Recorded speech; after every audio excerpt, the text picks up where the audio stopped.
Itong ikukwento ko sa inyo is may video. Um, Concrete evidence. Mhm. Itong last na ikukwento ko sa inyo. At nangyari ito mismo sa bahay namin. Yeah.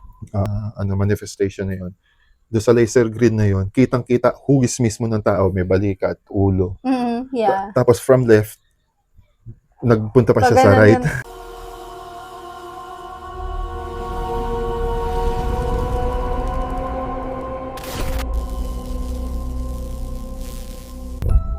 Magandang hapon o umaga o gabi sa mga viewers natin, sa mga makakapanood nitong video na to. Kung anong oras man sa inyo pinapanood ng oras na to. And medyo matagal tayo hindi nakapag-upload ng mga AI-generated video. And ngayon, magbabalik tayo sa isang kwentuhan about sa mga personal experiences namin about sa paranormal. And itong ikukwento namin ay yung mga talagang hindi namin malilimutan na karanasan namin about sa paranormal. And kasama ko ngayon itong partner ko, si Jedaya. And yun. And sino unang magkukwento sa atin? Ako na. Sige. Kasi ako na, kukunin ko na yung floor. And yun. Yung una kong ikukwento, actually itong ikukwento ko, ginawan ko ng AI-generated video, yung about sa chapel na pinuntahan namin. Meron kasi akong kaibigan noon, si Daryl Cho. Hello, kung ikaw ay nanonood, hello, I miss you.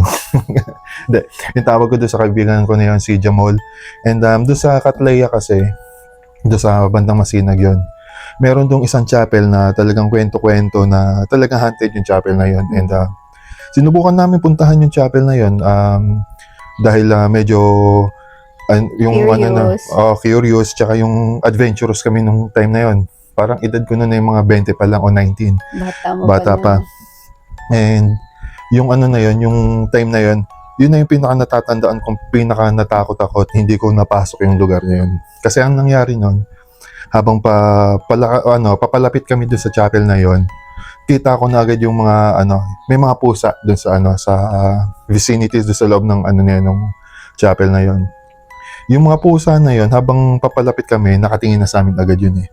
Tapos pagbukas ko nung gate, nag-creak yung yung sound nung creak nung mga lumang metal creaking nung gate. Tumingin lang sa amin yung mga pusa yun. So hindi sila nabulabog. Pero ito literal, sobrang literal. Unang hakbang ng paa ko papasok doon sa sa gate nung na yun, nung chapel na yun. Yung mga ilaw sa yung mga ilaw sa loob ng chapel nagpatay, bukas, nag-flicker. Tapos na-disturb yung mga pusa doon sa na yun, sa chapel na yun. Habang naaalala ko, habang kinukwento ko, habang naaalala ko yung goosebumps ko talaga, hindi ko mapigil eh. So yun, na disturb yung mga pusa na yun. Pinilit ko pa rin kasi alam mo yung pakiramdam nun, unang pasok ko, parang hindi ako, ang daming puwersa agad na na tumutulak sa akin papalabas dun sa chapel na yun. Pinilit ko pa rin dahil nandun na kami ni Daryl sa lugar na yun. Yun yung purpose niya dun eh. Sa isip ko, sayang naman kung uurong kami. Pero unang hakbang ko pa lang nun, nakaramdam na ako agad nun ng parang kilabot takot. Pero syempre nagmatapang pa rin ako nung time na yun. Literal na bawat hakbang ko ng paa ko, nakakasampung hakbang pa lang kami habang papalapit kami dun sa mismong chapel. Talagang yung pagpatay bukas ng mga ilaw. Talagang grabe na yung yung flickering, tapos yung dami ng pusa na habang papasok kami, paglingon ko, kahit isang pusa, wala na. Tapos alam mo yung feeling na parang ang daming presensya na nakatitig sa'yo, tapos parang tinutulak ka, papalabas ng chapel. Habang lumalakad ako, talagang parang sumisikip yung yung daanan. Feel ko na hindi ako gusto dun sa na yun, sa lugar na yun. Hindi pa kami nakakalapit mismo sa chapel. Sabi ko talaga kay Jamal, wag tayo dito. Parang ayaw tayo nang nandito talaga. Tapos gulat ko nun, pagkasabi nun ng kay Jamal, kay Daryl Chu, yun din pala yung pakiramdam niya. Tapos nakatitig lang siya sa loob ng ng chapel. Hindi rin siya makapahinga sa... Tinititigan niya rin pala yung pagpatay bukas ng ilaw na yun. Yun. Kasi isa yun sa mga positive signs na... Positive sign na talagang positive sa isang lugar kapag yung mga ilaw is nag-flicker kasi yung mga ghost or entities, kapag ka nandun sila, yung presence nila is nandun, nakakaagaw sila ng energy. Lalo na kapag pagka yung talagang malakas umagaw ng energy ng mga entities, Yes. mag-flicker yung ilaw, magkakaroon ng fluctuation sa sa energy. Yun yung isa sa pinaka Isa hindi- sa science na positive Oo. yung lugar. Oo. At isa sa pinaka hindi ko malilimutan dahil yung lugar lang na yun, ang dami kong pinapasok na lugar. Kasi nakwento nga din sa'yo, high school ako, ang tambayan ko dati is sementeryo. Pag nagkakating ako dati, diretso ako sa sementeryo. Kasi doon sa sementeryo, sobrang tahimik, sobrang umaano yung utak ko, nagiging kalmado sa sementeryo. Pagka nagkakating ako doon dati sa Savior, tatawid ako, harap lang ng sementeryo yung Santo Rosario. Andun na ako nakatambay. Pero yun nga, yun yung pinaka kinatakutan, nakaramdam ako ng sobrang takot na lugar. And sa sumunod naman, okay sa akin yung mga lugar na pinapasok ko. Yun lang yung isang yun. Yung lugar na yun. And binalikan ko nga pala yun, di ba, nung bago tayo magkakilala, binalikan ko yung lugar na yun kasi sabi ko, handa ako nang pasukin yung lugar na yun. Alam ko sa sarili kong handang-handa na akong pasukin yung lugar na yun, kahit ako lang mag-isa. Pero kasamaang palad, wala na yung chapel na yun. Nung ni-renovate na, hindi na siya chapel eh. Iba na yung chapel na yun, hindi na chapel. So, parang na siya eh, barangay, parang ganun na siya. So, hindi na ako nagkaroon ng chance ang pasukin yung yung chapel na yun. Kung kailan ako handang-handa, malakas yung loob ko. Hindi ko na Kung may more experience ka na sa mga paranormal. Ako naman dati, hindi naman ito yung sa pinaka nakakatakot, pero ito yung isa sa mga kwento na alam ko talagang positive. At first time ko na makakita ng real life manifestation. Nagtatrabaho pa ako nun sa opisina. Tapos, kasi kaming mga team members, pantay-pantay kami ng table. Tapos, at saka nung chair. Tapos yung sa team leader namin, higher table. Tapos, higher yung chair niya. Nakatataas daw kasi siya yung manager eh. Mas mataas siya sa inyo. Parang literal. So, nagtatrabaho ako nun. Tapos, pagtingin ko na ganyan sa manager ko, doon ko nakita yung manifestation na merong, hindi siya physical talaga na form ng pero alam kong parang silhouette lang yung nakita mo or shadow na hindi siya shadow pero para siyang pabuo mist na tao. Hindi din mist, pabuo siya na tao. Pero hindi siya clear. So, clear siya. So, kita mo yung sa likod niya. Para siyang see-through, ganun. Tapos, nasa likod siya ng team leader ko. Nakahawak siya dun sa balikat niya. Tapos, after nun, parang, hindi pa mag-sink in sa akin. Totoo ba yung nakita ko? Parang ganun yung una kong na-feel. Tapos, habang tinutuloy ko yung trabaho ko, dun ako nakaramdam ng parang sobrang hilo. Sobrang fatigue yung naramdaman ako. Yung tipong yung bituka ko parang binaliktad, pero hindi ako nasusuka. Nahihilo ako. To the point na nahimatay na ako.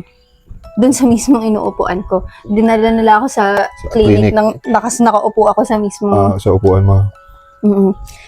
Tapos after nun, tapos na clinic na ako, kinausap na ako nung team leader namin.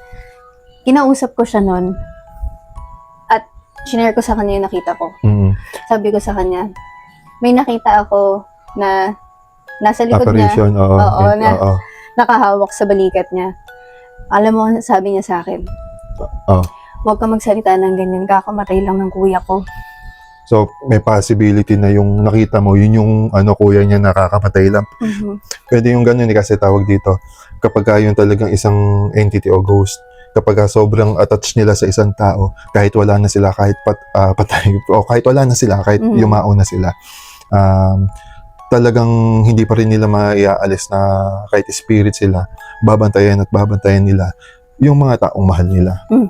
Ganun yung mangyayari. Tapos, tingin ko doon sa nangyayari sa'yo, kasi tulad nyo sa kaninang kwenta natin is nagpa-fluctuate yung ilaw kasi umagaw na energy. Same ng ganun yung na-experience, may nahilo ka kasi may energy ka pa rin inano doon. Sa akin siya nakakuha ng energy to manifest. To manifest. So, tsaka ikaw yung ano niya, naging way niya para ano. Masend yung message na nandito siya. Siguro ganun yung gusto niya. Excuse me. Siguro ganun yung gusto niyang ibigay na message na nagpapaalam siya. Dito ako. Parang sabi mo sa kuya ko, sa kapatid ko na kahit wala ako, babantayan ko siya. Parang ganun. Yung magiging ano. Yeah. And yun. So, parang ang mga pinag-usapan natin ngayon is nagpakita ng mga signs na malalaman mong positive. Yung isang case mo.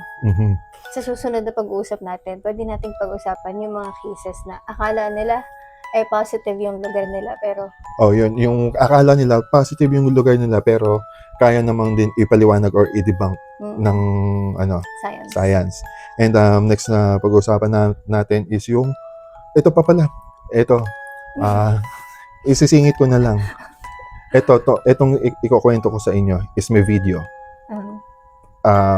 Concrete evidence. Itong last na ikukwento ko sa inyo. At nangyari ito mismo sa bahay namin. Yeah. Which bahay? Yun, nandun tayo sa Lumang Bayan. Oh, yeah. Kasama ko yung kapatid niya. Kasi yung ginawa ko nun, nag-video board ako. Bago kami kumuha ng video, nag-video board muna ako para syempre, may makukonjure. At saka positive talaga dun sa lugar na yun. Madami kami experience. Doon sa inupahan namin dati, talagang positive din doon. Pero isa lang yung nakuhaan na video eh. Isa lang yung nakuhaan na video na yun eh. Ito, may isa pa, bukod doon. Kaso, may isang video na nakuha, pero nung i-check namin is corrupted na. So, wala nang magiging evidence. Pero ito, papakita ko sa inyo habang kinukwento ko yung video na sinasabi ko. Nag-ano kami, video board nga bago mag-investigate doon sa bahay na yun. And nagulat ako kasi mayroon akong gamit na laser grid. Yung laser grid na yun, yung mga laser na madaming tuldok-tuldok. So yun, kapag nagkaroon ng obstruction doon sa ano na yun, sa mga ilaw ng laser grid na yun, positive na yun. Dahil sabihin may something na humaharang. Nung shape nung sa ano na yan. Maliban na lang kung may tao sa harapan mo or may bagay. Pero doon sa nakuha namin na manifestation na yun, doon sa laser grid na yun, kitang-kita, hugis mismo ng tao, may balikat, ulo. Yeah. Tapos from left, nagpunta pa siya sa right. Nagpunta pa siya sa right. Sabi siguro nung multo, ay mukhang makikita ako dito. Uusog na ako dito. Pag ganun ko yung lakad. Uusog na ako dito.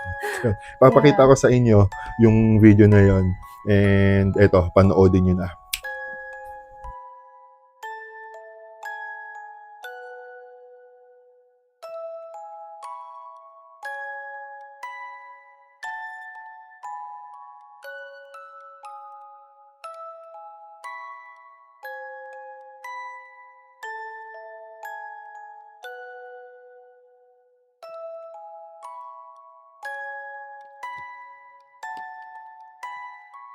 So yun, napanood nyo, yung sinasabi ko sa inyo from left to right, yung galaw nung shadow na yon. Kitang-kita talaga yung hugis niya ng tao.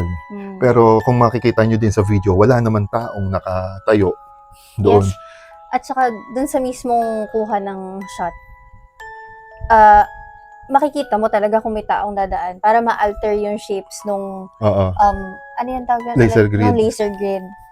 Pero yun ang kagandahan ng laser grid. Kaya madalas ginagamit namin siya kasi pagka nagkaroon ng manifestation sa laser grid, kuhang-kuha mo. agad yun. Proof yun.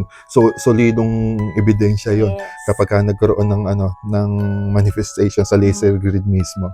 Solidong-solido. Tulad na sa mismong bahay pa namin yun. Nakuhaan. At saka kasi tinotont niya. Tinotont niya nung nag-video board sila nung kapatid. Matapang ka, ginaganyan.